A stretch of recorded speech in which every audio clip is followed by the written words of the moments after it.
Hi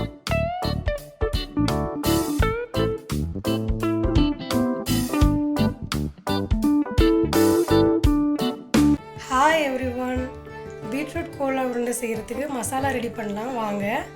இதுக்கு அரை மூடி தேங்காய், ஒரு 6 சின்ன வெங்காயம், 3 பல் பூண்டு, ஒரு துண்டு இஞ்சி, 2 வரமிளகா, பட்டை லவங்கம் 2, ஒரு 10 சீரகம் 1/2 ஸ்பூன்,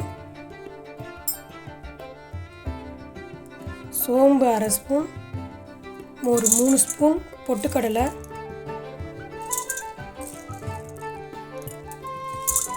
இதை நம்ம அரைச்சி எடுத்துக்கலாம். ஸ்டவ் ஆன் பண்ணிவிட்டு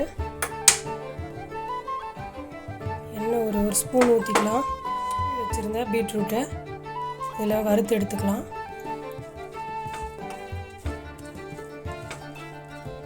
தேவையான அளவு உப்பு சேர்த்துக்கலாம்.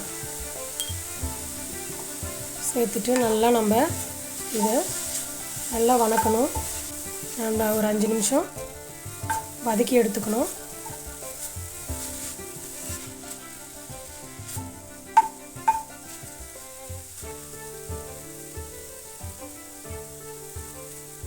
அவ்வளோதான், பீட்ரூட் நல்லா வதங்கிருச்சு.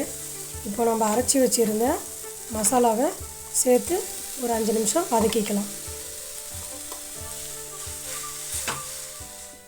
தேவைப்பட்ட லைட்டாக எண்ணெய் சேர்த்துக்கலாம். உப்பு கரெக்டாக இருக்கான்னு பார்த்துக்கோங்க. அவ்வளோதான், கொத்தமல்லி சேர்த்து நம்ம ஸ்டவ் ஆஃப் பண்ணிவிட்டு ஆற வச்சு பீட்ரூட் கோலா உருண்டைக்கு உருண்டை பிடிச்சி எடுத்துக்கலாம் வாங்க. அவ்வளோதான், நம்ம மசாலா நல்லா ஆறிடுச்சு. இப்போ நம்ம உருண்டை பிடிச்சிக்கலாம் வாங்க.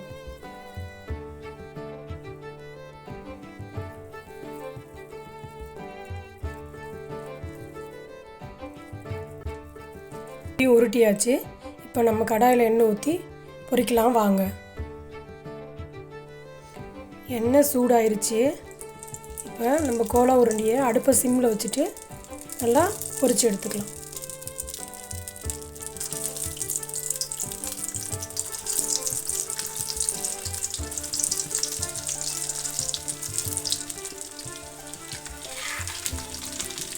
பத்து நிமிஷம் இந்த பக்கம் 10 நிமிஷம், அந்த பக்கம் 10 நிமிஷம் லோ ஃப்ளேமில் வச்சு நீங்கள் மெதுவாக திருப்பி விடணும். அவ்வளோதான், நம்ம கோலா உருண்டை ரெடி ஆயிடுச்சு. வாங்க எப்படி இருக்குன்னு பார்க்கலாம். வெளியே கிறிஸ்பியாகவும் நம்ம சேர்த்த மசாலா அந்த கொத்தமல்லி ஃப்ளேவர்லாம் சூப்பராக இருக்குது. இந்த கலரை பார்த்தாவே குழந்தைங்க ரொம்ப விரும்பி சாப்பிடுவாங்க. நீங்கள் ஈவினிங் ஸ்நாக்ஸாக குழந்தைக்கு கொடுக்கலாம். நான் சாப்பிட்டு பார்த்தேன், ரொம்ப சூப்பராக வந்திருக்கு.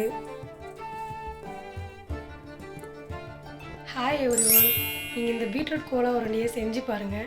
செஞ்சு பார்த்துட்டு எப்படி இருக்குன்னு கமெண்ட்டில் சொல்லுங்கள். என் சேனலை சப்போர்ட் பண்ணுங்கள்.